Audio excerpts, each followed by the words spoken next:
Can you believe we started Interview Boss in 2021? Not really. It's insane. That's a lot of episodes and a lot of hours of talking. Oh my gosh, it is. And if you're scrolling through all of our episodes, you might scroll straight past something that you really, really needed. Yes, we're always getting messages from people asking us to do an episode on something, and I'm like, we already have. So we've put together playlists to help you find the episodes that are exactly what you need, suited to your situation. They're all categorized. If you're applying for jobs, we have episodes about resumes, cover letters, job ads. If you've been offered your dream job, we have episodes on resigning, exit interviews, and how to impress at your new company. And we even have a very special playlist that's very popular for if you have an interview coming up immediately and you need just our most recommended hard-hitting episodes between now and then. For all our last-minute listeners. It's all there for you. You can browse by category and check out all the playlists at interviewboss.com.au/podcast. I feel like we all know someone who's freaked out about how weird it is that, like, the camera flashes and it's like 3, 2, 1 and people are trying to quickly read the question and panicking, and then, like, it just sounds like a horrible time. Hey everyone, and welcome back to Interview Boss. My name's Emma. I'm a radio journalist who's teamed up with my sister to give you advice, inspiration and support when you're looking for a new job. Sarah is a HR and recruitment professional, and together we're excited to give you guys all the tips, tricks and behind the scenes knowledge to help you in your career. This week's Shoot Your Shot shout out goes to Jacqui. Now, special soft spot for Jacqui because this is our mum's name, so good on you. Good on you, Jacqui. She said, I found your podcast a few weeks ago when I was prepping for my very first panel interview ever. Oh my gosh. Wow. And we just did an interview on panel interviews, didn't we? I wonder if she heard this before she went. Maybe she Googled panel interviews and that's how she found us. I love that. Jacqui, let us know if that was the case. Yeah. And possibly first official interview. Wow. She's 38 years old. She moved a lot with her husband's job and then had children. So it sounds like she might have been out of the workforce, not really interviewing much. Such an amazing help, ladies. And thank you. I got the job. Ooh, she saved the best part for last. Congratulations, Jacqui. So proud of you, Jacqui. Your very first panel interview. What if there was like 4 people? That's so nerve-wracking. That's so overwhelming. Yeah. You did so well. Love that. If you want a little bit of help to be like Jacqui, check out Sarah's one-on-one sessions. You can find out all about them at www.interviewboss.com.au/coaching. I had to think about that for a second. And if you liked one of our episodes, used a tip that we sent you, or want to give us an idea for an episode on your situation or something that you struggle with, please slide into our DMs, send us an email, find us another way by carrier pigeon, and maybe we'll give you a shout out in our next episode. Boom. Let's get right into it because I am tired.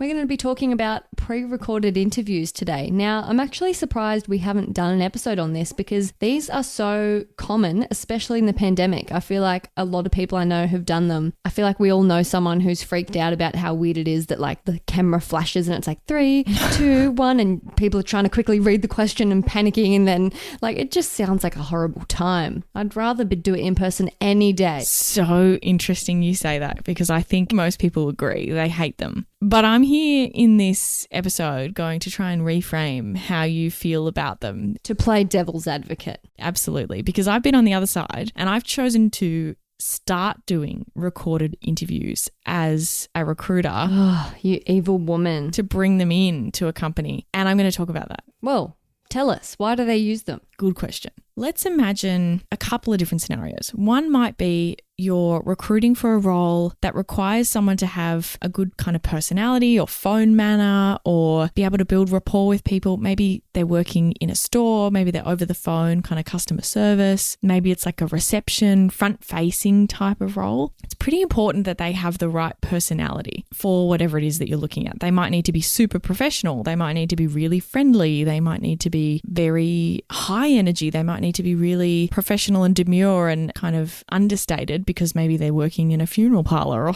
something like that, right? Depends on the job. But maybe the personality and the way they present is really important. And it's really, really hard to see that from a CV. And you're trying to pick who you want to bring in just based on their experience. And sometimes their experience doesn't tell you what their personality's like. So someone that you might have ruled out, if you see them on video, actually they're the right kind of person that you want to hire. So it helps you find those skills that you wouldn't otherwise see. The other reason you might use them is if you're getting tons and tons of applications for a role and you need to help screen people and work out. And it weeds them out because no one wants to do one. Yeah, that's not a good thing about them. That's a bad thing about them, is that people don't necessarily always do them. But if you need to call lots of people or you're managing lots of different jobs at the same time and you've got all these people to screen who've come through and you're managing like 15 different jobs, you don't have enough time to hit the phones and call those people to chat to them and have an initial feeling of whether they might be right for the job. You just don't have enough time. So what you can do is send out a link to them all to complete the video interview, and then they can complete it when it works for them. You don't have to play phone tag back and forth with them trying to find a time, and you can watch it later. And the best part is you don't have to write notes about it because you can just show that to the manager. Once you find one that you like, you show that same video to the manager. You can watch it back, you can share it with people, and it also helps you not have to bring the person in. You can kind of do this as an in-between stage instead of a face-to-face interview. We love that. So we know why they do them. Here's some tips about how to reframe how you think about them. Sarah, change my mind from my opinion earlier. It's pretty normal in any interview process that after you apply, there's some kind of thing before you're just randomly invited to an interview. I know that happens sometimes as people just get from their resume, hey, come to an interview next Thursday. That's really weird. Normally you would have a chat over the phone first, at least to find out, your salary or your notice or why you want the job or something like that. Either that or you would come straight in for an interview and have to do a face-to-face when you maybe don't even know anything about the role, right? Instead of having that happen, a random phone call or an interview straight off the bat where you don't know anything about the company or about the role or you haven't been able to do some research, you can complete it when you want to. You don't get a phone call when you're at Coles and you're like, oh, fuck, what was this job again? Who are these people? What did I apply for? I've forgotten. And it's really inconvenient, but you feel pressured to chat to them at the time. You can do it in your time.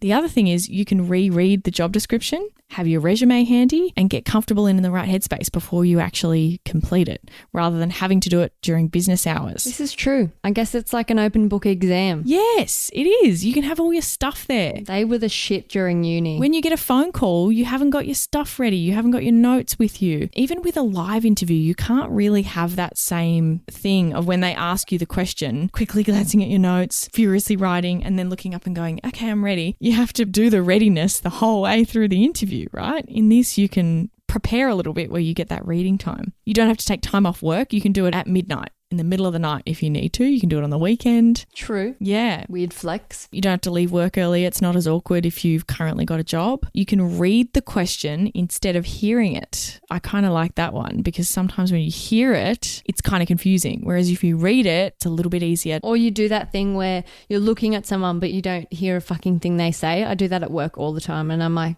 sorry, what did you say? I was looking at you, but I wasn't listening. Exactly. And you can read instead of listening. You also don't have to commute anywhere to actually physically go in as well. I mean, that's a benefit of any kind of online interview. But yeah, I think those are some of the benefits, right? Like if you compare it to chatting to someone over the phone, getting a random phone call, it is objectively better. I guess, yeah. It is weird. I get that. It's so weird. You're watching yourself. It's recorded. It's stuck that way if you say it that way, right? But there are a lot of benefits for you doing a recorded interview.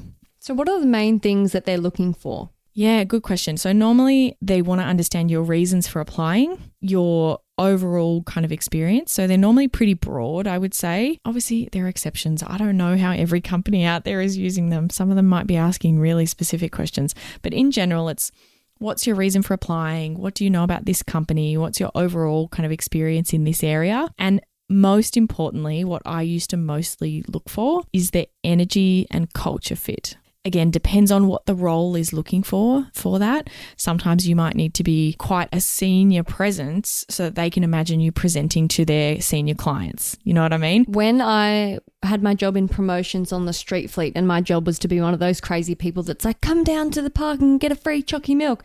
They made us do, it wasn't a pre-recorded interview thingy where it pops up, but you had to submit a video, and they said like, we want to see you energetic, and the ad was all like fun loving and whatever. So basically they wanted you to show personality in their video, and my bosses have said that it's the best way to weed people out because you get to see who's a good fit, who does something crazy and great and out there for the video, and who awkwardly talks in front of it or doesn't do it at all. So it makes sense why it's when they're looking for energy and culture, this is the first point of reference. Exactly. And I think people always go, it's so hard for a CV because they can't meet me.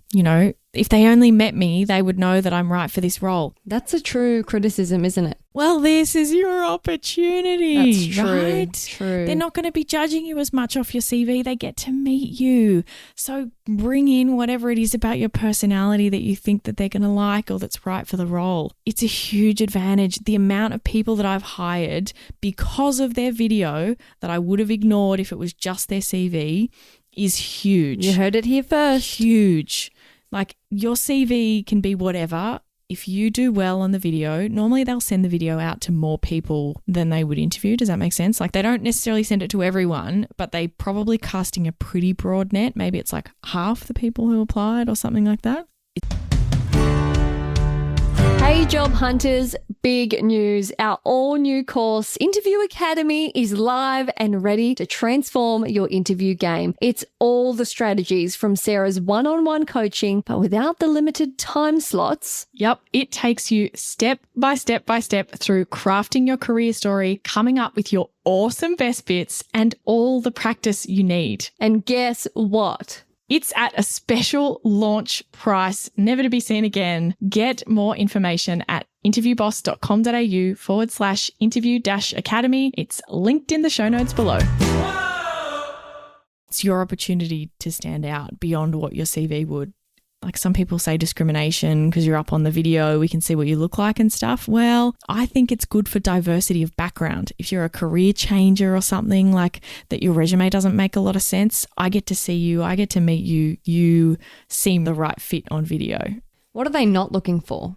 Not looking for perfection at all. I think people think it's a higher bar than a face-to-face interview because it's recorded and it's stuck like that. It needs to look like an ad or something like that where they look perfect and they've got makeup and hair and background, like a YouTuber with their perfect background and their hair and makeup all done. They are not looking for that. They also, it doesn't need to be a script. They're not looking for perfect answers at all. Depending on the way that they've set it up as well, that's kind of a guide on what they're looking for. If they don't give you time to prepare the questions, which most of them don't, they just kind of come up on the screen and you answer, they're not looking for you to have all this pre-prepared stuff ready to go, incredibly sculptured, structured answer. They're looking for you to just talk off the cuff. Don't overthink it. Just treat it as if they were actually there. What are the hot tips? Do it is my first hot tip. Step 1, do the thing. Do the thing. So many people don't complete them.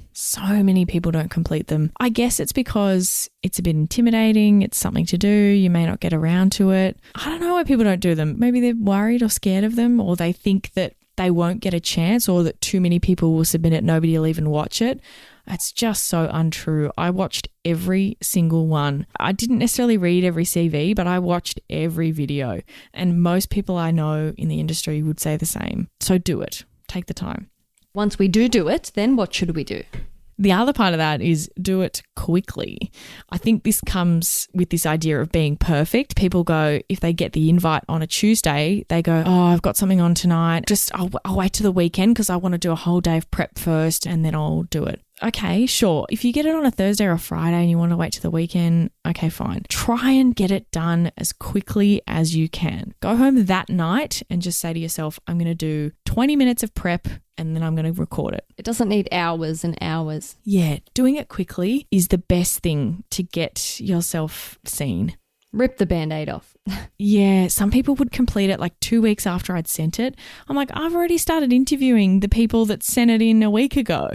Get it in quickly. Definitely my big piece of advice. If you send it back like overnight and it's there for them the next day, amazing. That's like perfect situation. If you have to do it the next day, it's fine, but like try and do it ASAP. And also read the instructions carefully. This is funny because I feel like I'm the type that would rush in and then be like, oh, it's not what I thought you had to do. So figure out, will you have time to prepare when you're reading the questions? Does it give you a little window? Can you re-record if you don't like your answer? Does it give you a practice answer at the start? Is there a time limit? Logistics. We need to know logistics. Yeah. I did a coaching session with someone who was going to have to do one of these, and we practiced some of the time limits and things like that. And he'd done a lot of research, and he knew that when the question came up, he had a minute or like 30 seconds to prepare or read the question, which was great because we practiced. I asked questions and I set the timer for 30 seconds. He jotted some stuff down, and then we started the timer for 1 minute of actually answering that question. So work out what the parameters are. Do you have a practice at the beginning? Do you get to see how it all works? Normally you do. They'll give you a practice question that's just to see if your microphone's working and stuff like that. So use that. Make sure you're getting comfortable. You can hear everything. The video is not funny. And if it's on your phone, don't hold it up, set it up. Get a little tripod. I have a little phone tripod. It was like $3 from Kmart. That's what you need. If not, prop it up on some books. That's exactly what I was going to say. Prop it up on some books. That's exactly what you need to do. You know what's a really great tip that I don't think we've talked about on the podcast? Use your ironing board. I don't own one. You don't own an ironing board? No. Okay, look, most people own an ironing board. Most millennials don't. I don't iron shit. I think most households have an ironing board. How do you iron things? Anyway, the great thing about an ironing board is that it's height adjustable. So you can sit on the chair, sit your computer or your phone propped up on some books on the ironing board, and you can lift it up so it's the right height for you. And that way you can put it wherever you want in the house, against a blank wall or something, or in a quiet room. It doesn't have to be where your desk is or where your table is. The ironing board, amazing tip. Great tip. Domesticated and career driven, the ironing board. Great. Also, have a notebook handy. Of course you put this in here. You love a good notebook. Love it. It doesn't have to be a notebook. It can be a bit of paper. Get ready to jot things down. It could be a napkin. It doesn't really have to be a notebook in this situation. They can't see it. Anyway, have something to write it down. Jot things down in your question time and then go ham. Yeah, you want to have something to jot things down on. When you see the question, maybe you even just want to write down the title of the example you want to use so that you don't get lost. Like I could write down newsletter because I want to tell the story about how I once wrote a company newsletter. Something like that you can just jot down and have it there to refer to. Or you can write result in capital letters because you want to make sure, like in last week's episode, that you make sure you give a result at the end of your example. And if you do have the option to re-record, use it if you need to, but don't be obsessive and record every single one because you made a slight stumble, Don't make it take forever. If you say or you get a bit lost in the sentence, like it doesn't matter. Because you would say that in person and you can't take it back and they don't expect you to speak perfectly scripted. I'll tell you a funny story, Em. I once had a video interview. We used to do them as default for like pretty much all positions that would be customer facing or client facing at all because we wanted to see what their communication skills were like, really. And this girl was going for, I think it was like a marketing coordinator job, and she'd answered the first one, tell me about yourself or whatever, and she did really well. And then the second one was some other question about tell us about your experience in marketing or something really general, but she just had to give an example, and she started it and lost her words. So I went, oh yeah, well, the best example I can say is, and then she went, oh. And you can see herself put her head in her hands and give up on the answer and go to click the computer to like obviously do it again. But she accidentally pressed next or submit or whatever and it got stuck. I would like hire that. her. Sorry, I would. I'd be like, love you. That's priceless. I think we did, or we at least interviewed her. It didn't stop her getting to the next stage at all. I laughed so much. At least she didn't swear. I think she emailed me and apologized. She accepted defeat. And then the horror she would have had finding out that after, like, oh, that's iconic. The way she just like was so sat upright in her chair and like saying the answer, and then she just turned into like she slumped and was like, oh. A shell of a human. It was so relatable, and I really liked her personality after that. Makes you human. Anyway, let's finish this off. Give me 3 good points here. what questions are common to round us out? Yes, questions that are really common to use in these types of recorded interviews. Again, I don't know the company that you're interviewing for, but this is what we often see. Tell us about yourself. So, great opportunity to use a condensed version of your full tell me about yourself. We have episodes dedicated to that. Get a condensed version because there's normally time limits. They often ask things like, why are you interested in the role? Why are you interested in our company? What do you know about us? Something like that. So do some prep on the company. Outside of that, it's just regular questions like a regular interview. There's normally only 3 or 4, I would say. There's normally not heaps and heaps of questions. It's normally meant to be a pretty short thing for you and a pretty short thing for them to actually watch back as well. Great. That's all we have time for. Good luck out there with your recordings. Go forth and nail your pre-recorded interviews. And last tip, don't watch yourself back. Yeah, just submit. Yeah. It's like proofreading uni assignments. Never do it. Just submit it. I think it's just so unnatural to watch yourself on video. If you don't record yourself in other parts of your life on video, you're going to feel horrible about it. It's going to Once you finish your answer and Yeah. you're happy with it, submit. Like, don't watch the video back if you can avoid it. Okay, that's enough. See ya. See ya. Thanks so much for listening to Interview Boss. If you like the sound of our voices, hit that follow button in Apple or Spotify, or better yet, give us a shout out to one of your friends or family members about the show. That's how we hit the charts and we can help even more people. For more advice, inspiration, and a supportive community, check us out on Instagram at InterviewBoss.